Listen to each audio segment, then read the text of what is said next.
Hey, souls and spirits out there, welcome back to this sacred space where we talk about all things mystical, magical, spiritual, the seen and unseen worlds around us. I am so grateful that you are here with me. Today, going along with the theme that I just did on reincarnation, I would like to tell you the story of a woman named Omm Sety. She was born in London in 1904.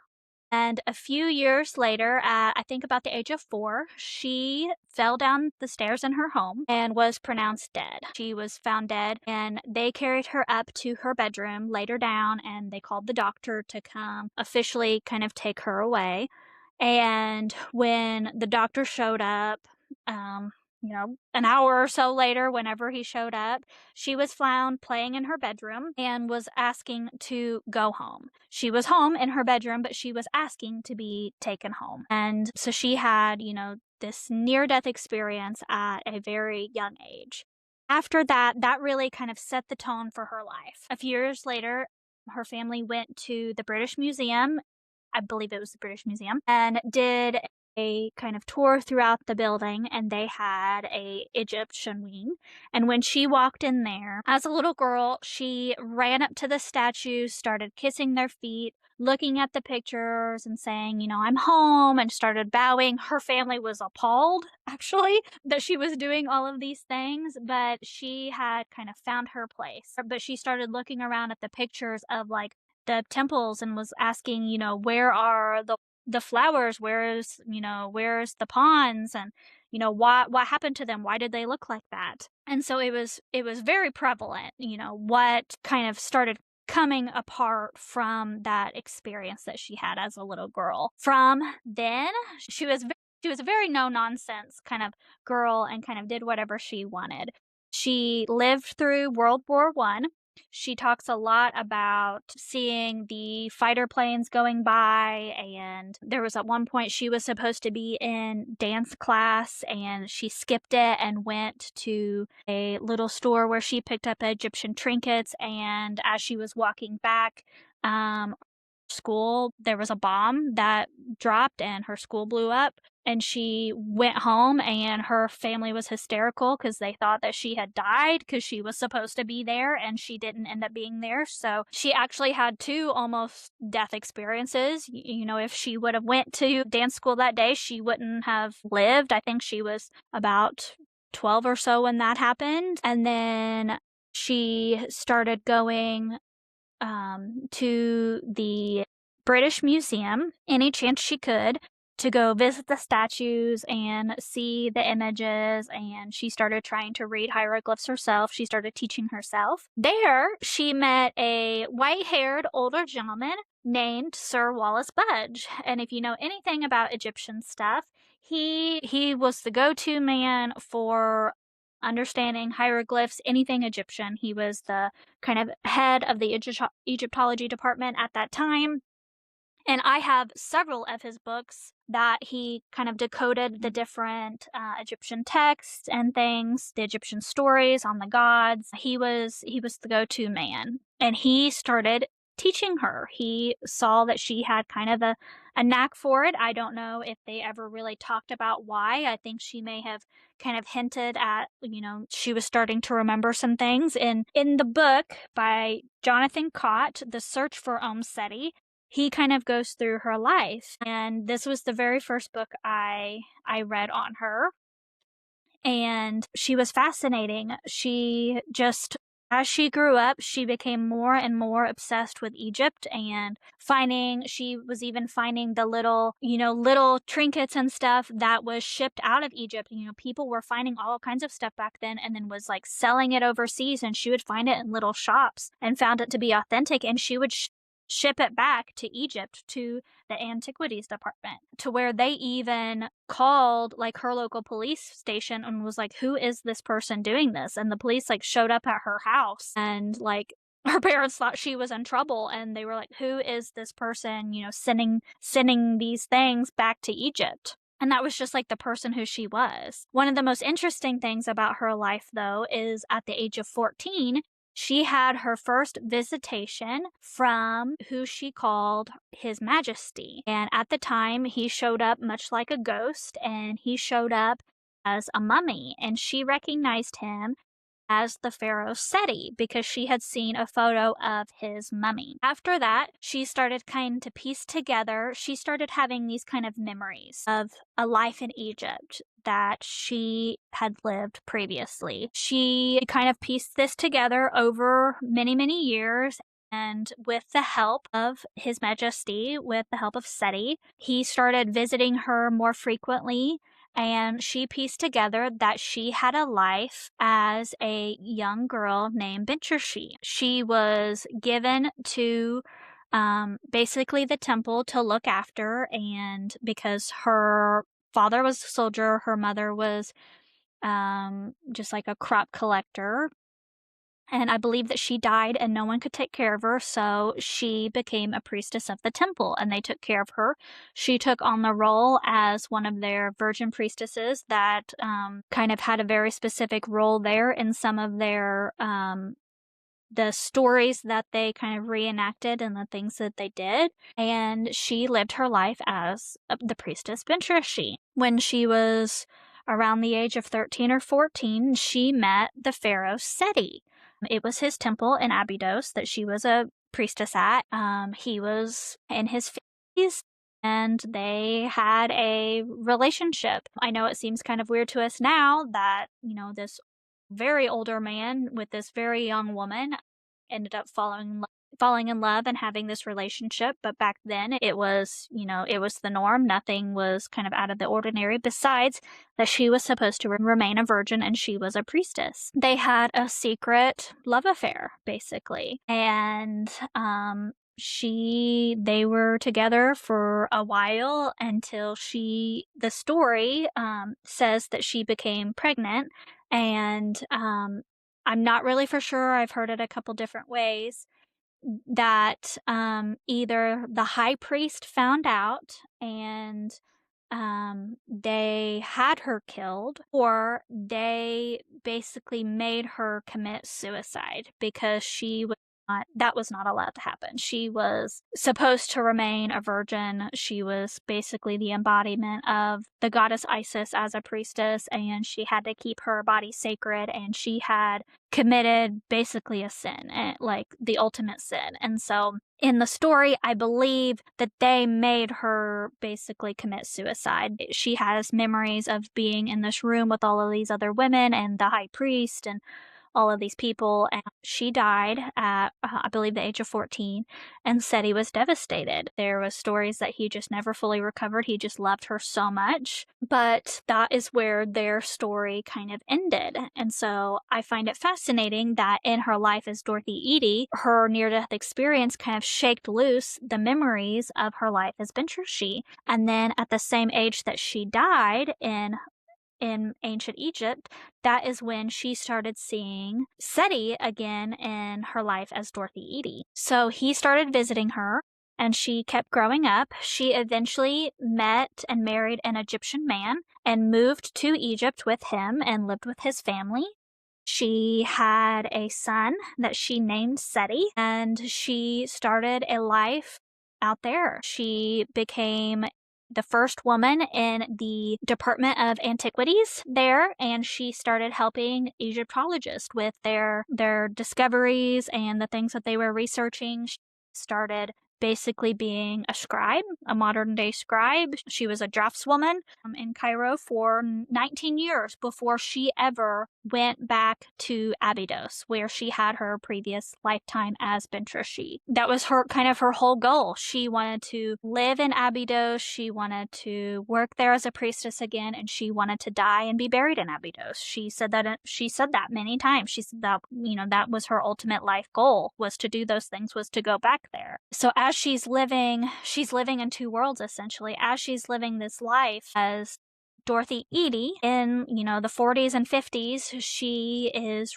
having these memories and having this interaction with the soul of the pharaoh Seti, and he is helping her remember, their time together and their love. And as he continued to visit her visitations, that she called them, she started astral projecting and going with him into the Dua, into the spirit world. And, there's only so far a living soul can go, as the stories say. So he would take her and they would walk in these beautiful gardens, and she was able to ask him questions, and she asked him questions like some of the work that she was doing about, if they were searching for something specific, where would they find it? And then she would bring it back and she would tell the people that she worked for, and they would find those things there. It seems like a wild story when you read it, but it's one of the most authentic, like, for me, beliefs that reincarnation is real, that these things happen, and that,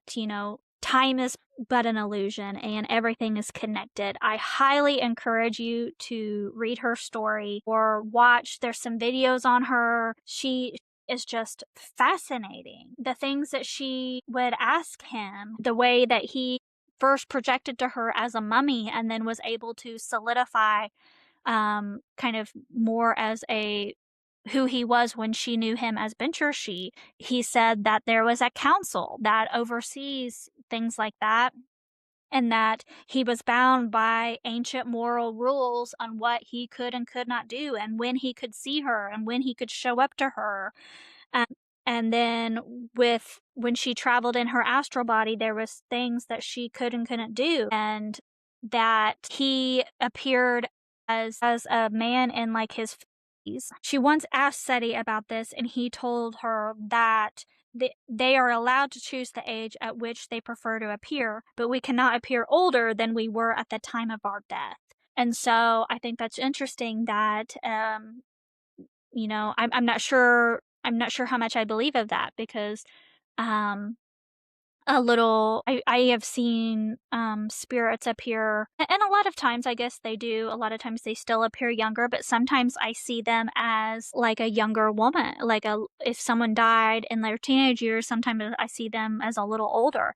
And it's almost like they are learning and aging in the spirit world. So I think that they can appear just about at any age, but it's interesting that he said that to her, that that's what he had to kind of go by. But it's so interesting that she lived such an amazing life. I mean, she at one point she was staying in a tent at the bottom of the Great Pyramid, and she tells a story about climbing the Great Pyramid in her nightgown and just sitting at the top of it and looking out and kind of just thinking about her life and what to do. And she lived 19 years there before she ever moved, and she finally moved to Abydos, and she began work there for the antiquities department, cataloging and putting things down for them. She was supposed to retire at the age of 60, and they held off and they let her wait 5 more years, and she finally retired.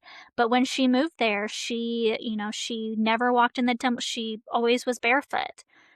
She brought offerings and did the morning rites of the rooms of the gods that were there. And going there now, we are not allowed to do those things. You can't do a ritual in the temples. If you're going to pray, you got to be subtle about it. You can't look like you are doing anything spiritual in the temples. And she basically she did whatever she wanted. Like, this was what was right for her, and she honored the old ways. She was bringing offerings, and she lived in poverty. She lived in a little mud hut that she built, and she barely had any money, but she was making, bread and bringing offerings to the gods, because that is what you did. She was seen as a woman who, knew how to cure illnesses. People would come to her on they had a sickness or an ailment, and she would tell them what to do, or she would give them water from the Osirian,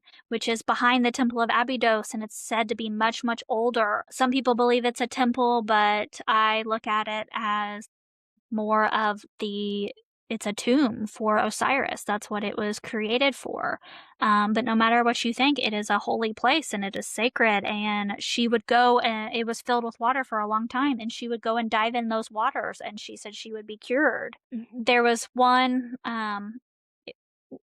story that I really liked, that it was as she was getting older, she broke her hip. She had a lot of illnesses and issues. And one day, kind of working at the temple, she caught the flu, and she laid down in one of the rooms in the temple, and she fell asleep, and she thought she woke up to a great big black dog licking her face. And she thought it was a deity, much like Anubis, a jackal-headed deity, Wep-Wapit, that helped guide the souls of the dead. And she thought that he was there ready to take her soul. She was like, okay, I'm ready. But as she finally started to wake up, she realized that it was actually a dog that just belonged to the rest house down the road, and it wasn't Wep-Wapit ready to, take her soul to Amniti, the place of the dead. Just find her story so incredible that,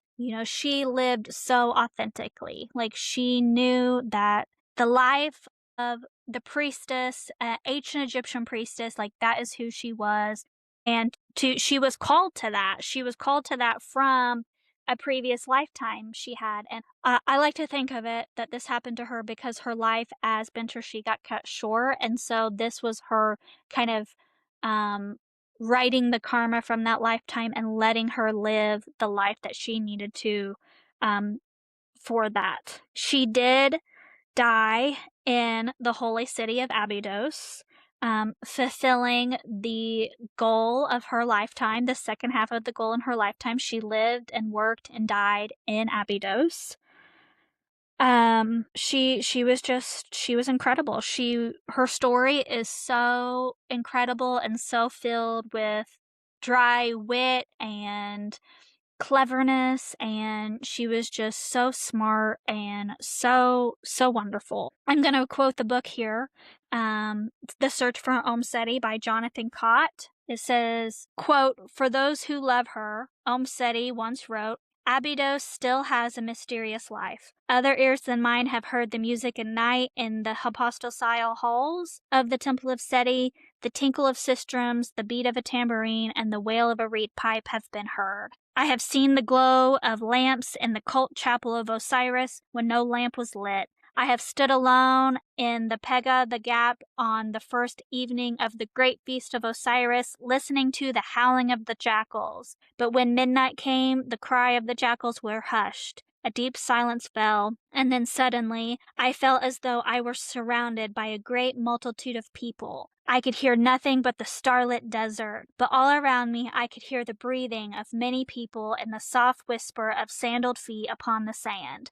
I walked in the midst of the unseen crowd right up to the walls of Omm Sety, and then it seemed as though all the people went through the gateway and vanished into the past. I was left outside, cold and lonely in the present. The life that she lived is incredible. The stuff that she brought to the understanding of ancient Egypt and the Egyptian mysteries, to me, is one of the greatest blessings that we will ever know. She helped some of the greatest minds and the greatest finds of, our world in ancient Egyptian, the culture. And her name is not talked about very much unless you go to Abydos, and you will see the book, The Search for Omm Sety, almost everywhere. But everywhere else, she is just another name in the world. And her story is one of the very first stories I started looking into for reincarnation, because it blended my love of ancient Egypt and the understanding of reincarnation and the soul together. And if you get a chance, I highly encourage you to read the books about her, to watch. There's a BBC on YouTube called Omm Sety's Egypt. Watch it, watch her story. That was when that came out. She either died a few days before or a few days after that BBC episode came out. And so her story has fascinated so many people, and I just love her so much. So I hope you look into her. I hope you read her story. I hope it helps you make sense of your own understanding and your own truths. I'll see you soon.